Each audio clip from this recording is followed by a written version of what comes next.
അവർക്ക് കവിനെന്ന് വെച്ചാ അവരുടെ ജീവനേക്കാളും വലുതാ. അത് വെച്ചോണ്ടാടി ഞാൻ ഡ്രാമ കളിക്കാൻ പോകുന്നേ. ആ വിജയലക്ഷ്മിയോടെ വരണം. ഇവർ തമ്മിൽ പ്രശ്നങ്ങൾ ആരംഭിക്കണം. ചേച്ചിയും ആ വിക്രമും എപ്പോഴും ടെൻഷൻ അടിച്ചു നടക്കണം.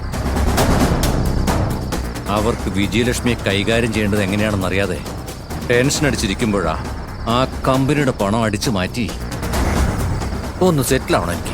ശരി ശരി, വണ്ടി എടുക്ക്, നമുക്ക് പോകാം.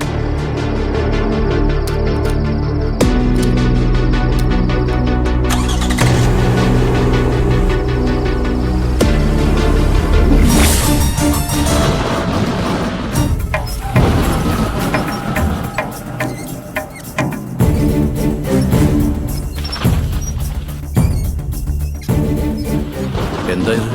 ഒരു കുഞ്ഞേ ഉള്ളൂ. അപ്പൊ മറ്റേ കുഞ്ഞെവിടെ? എന്തു പറ്റിയ കുഞ്ഞ്?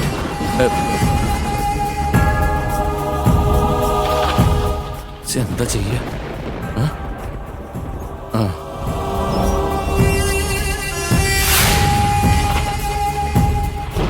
സാർ, ആരാ നിങ്ങള്? എന്താ ഇവിടെ ചെയ്തോണ്ടിരിക്കുന്നത്? ഇങ്ങോട്ട് വാ സിസ്റ്റർ, വാ ഇങ്ങോട്ട് വാ. നിക്ക്, മറ്റേ കുഞ്ഞെന്തേ? സാർ, നിങ്ങൾ ആദ്യം ആരാന്ന് പറ. അതിന് മറുപടി പറയാതെ നിങ്ങൾ കുഞ്ഞിനെ പറ്റി ചോദിക്കുന്നോ? എന്താ നിങ്ങൾ പറഞ്ഞോണ്ടിരിക്കുന്നേ? പോലീസിനെ വിളിക്കട്ടെ? നിക്ക് ഒരു മിനിറ്റ്.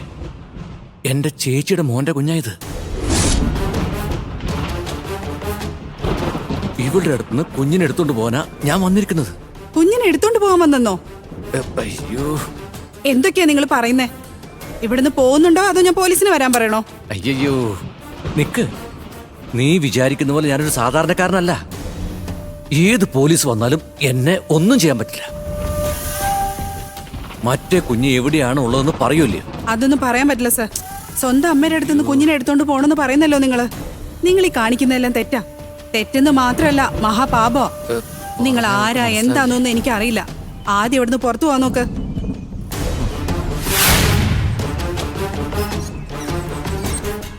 ആ പെണ്ണ് ആക്സിഡന്റ് ആയിട്ട് അഡ്മിറ്റ് ആയതാ. അവളുടെ അടുത്തുനിന്ന് കുഞ്ഞിനെ എടുത്തോണ്ട് പോകണമെന്ന് ഇത്ര ധൈര്യത്തിൽ പറയുന്നല്ലോ. ഞാൻ പറഞ്ഞു നിനക്ക് മനസ്സിലായില്ലേ? നീ വിചാരിക്കുന്ന പോലെ ഇവൾ അത്ര നല്ല പെണ്ണൊന്നുമല്ല. പണത്തിനു വേണ്ടിയും ആഡംബര ജീവിതത്തിനു വേണ്ടിയും എന്റെ ചേച്ചിയുടെ മോനെ കല്യാണം കഴിച്ചിട്ട് വഞ്ചിച്ചോളവള്. അത് മാത്രമല്ല, ക്യാരക്ടർ വൈസും മോശം. ഇവള് കല്യാണം കഴിച്ച് എന്റെ ചേച്ചിയുടെ മോനെ പറ്റിച്ചു മാത്രമല്ല, മക്കളെയും അവന്റെ അടുത്ത് നിന്ന് അടിച്ചു മാറ്റിക്കൊണ്ട് പോന്നോളാ. കുഞ്ഞുങ്ങളെ നഷ്ടപ്പെട്ട വിഷമത്തില് എന്റെ ചേച്ചിയുടെ മോൻ മാനസികമായിട്ട് തളർന്ന് ഭ്രാന്തി പിടിച്ചവരപ്പം നടക്കുക. ഈ സമയത്ത് കുഞ്ഞുങ്ങൾ അവന്റെ കയ്യിൽ ഉണ്ടായിരുന്നെങ്കിൽ ഈ ആക്സിഡന്റ് പോലും നടക്കില്ലായിരുന്നു. എല്ലാത്തിനും കാരണം നീ ഇവളാ. സാർ, നിങ്ങൾ പറയുന്ന സത്യമാണോ നുണയാണോ എന്നൊന്നും അറിയില്ല. എന്തൊക്കെയായാലും ശരി, കുഞ്ഞിനെ തരാൻ പറ്റില്ല സാർ. ഞാൻ നിങ്ങളോട് പെർമിഷൻ ചോദിക്കാൻ വന്നതല്ല. എന്നെ തടയാൻ നിങ്ങൾക്ക് അധികാരവും ഇല്ല. ആദ്യം മറ്റേ കുഞ്ഞ് എവിടെയാ ഉള്ളതെന്ന് പറ. സാർ, അന്ന് നടന്ന ആ ആക്സിഡന്റിൽ ആ പെൺകുഞ്ഞിന് സാരമായി പരിക്ക് പറ്റിയിട്ടുണ്ട് സാർ.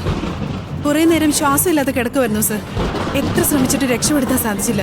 ഇപ്പോഴാ ചീഫ് ഡോക്ടർ പറഞ്ഞു. അതായത് ആ കുഞ്ഞ് മരിച്ചുപോയി സാർ. മരിച്ചെന്നോ? അതെങ്ങനെയാ അവരോട് പറയണ്ടെന്ന് അറിയാതെയാ ഞാനിവിടെ വന്നേ. എന്താ പറഞ്ഞേ? മറ്റേ കുഞ്ഞ് മരിച്ചുപോയെന്നോ? അതെ സാർ.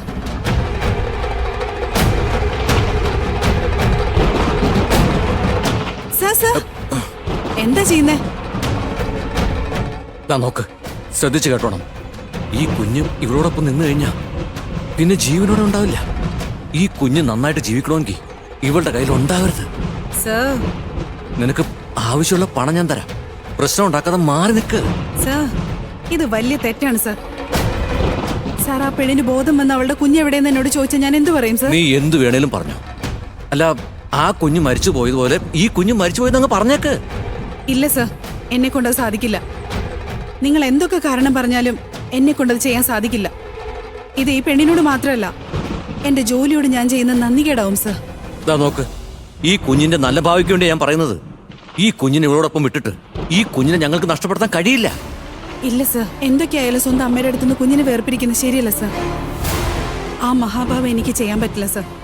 നോക്ക്, ഞാൻ ഈ കുഞ്ഞിനെ ഇവിടുന്ന് കൊണ്ടുപോയി ഏതെങ്കിലും അനാഥാശ്രമത്തിൽ കൊണ്ടുപോയി ഏൽപ്പിക്കാനൊന്നും അല്ല. ഈ കുഞ്ഞിനെ അച്ഛന്റെ കയ്യിലാ കൊടുക്കാൻ പോകുന്നേ. നീ കാരണം ഈ കുഞ്ഞ് നന്നായിട്ട് ജീവിക്കാൻ പോകുന്നു വിചാരിക്കും.